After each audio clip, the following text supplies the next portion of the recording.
سروں کی ملکہ میڈم نور جہان کو دنیا سے گئے کئی سال بیت گئے، مگر وہ آج بھی دلوں پر راج کر رہی ہیں۔ لندن میں بر صغیر کی عظیم گلوکارہ کو خراج عقیدت پیش کرنے کے لیے محفل موسیقی کا انعقاد کیا گیا، جس میں برطانیہ بھر سے خواتین کی بڑی تعداد نے شرکت کی۔ رپورٹ کر رہے ہیں بیورو چیف UK غلام حسین اوان۔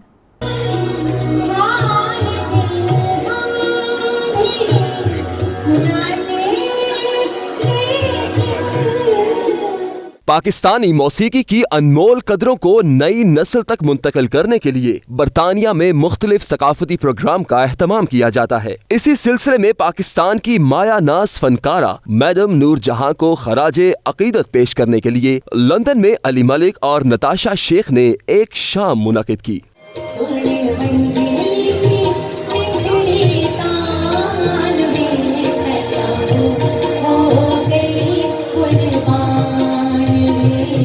جس میں ہونسلوں کی میئر سمیہ چودھری کے علاوہ خواتین کی بڑی تعداد نے شرکت کی۔ اس موقع پر علی ملک اور سمیہ چودھری نے میڈیا سے گفتگو کرتے ہوئے کہا کہ ایسی عظیم گلوکارہ کو جتنا بھی خراج عقیدت پیش کیا جائے وہ کم ہے۔ محفل موسیقی میں ملکہ ترنم کے گانے گا کر گلوکاروں نے خوب داد وصول کی۔